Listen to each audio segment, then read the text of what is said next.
Alloh taoloning ismul a'zami, eng buyuk ismi. U shunday bir ismki, u ismni o'rtaga qo'yib Allohga duo qilinar ekan, albatta ijobat bo'ladi. U ismni o'rtaga qo'yib so'ralar ekan, albatta Alloh taolo ato qiladi. Payg'ambarimiz sollallohu alayhi vasallam mana bu ismi Alloh taoloning eng ismul a'zami deb tayinlab bizga belgilamaganlar. Toki musulmonlar Alloh taoloning hamma ismlarini o'qisin, o'rgansin, yaxshi ko'rsin va ular bilan duo qilsin. Siz muayyan holatingizda Alloh taoloning ismlaridan qaysinisiga muhtojroq bo'ladigan bo'lsangiz, shu siz uchun ismul a'zam bo'ladi.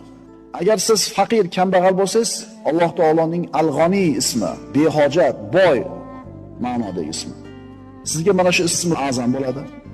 Agar siz zaif, nochor bo'lib turgan bo'lsangiz, Alloh taoloning Al-Qodir ismi siz uchun ismul a'zam bo'ladi.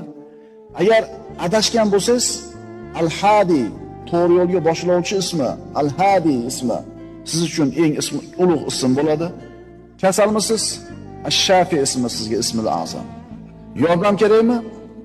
An-Nasir ismi sizga ismul a'zam. Mustormisiz? Al-Mujib ismi bilan Allohga duo qiling.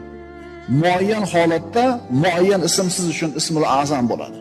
Demak, gohida At-Tawwab ismi, gohida Al-Mughni ismi, gohida An-Nasir ismi siz uchun ismul a'zam bo'ladi.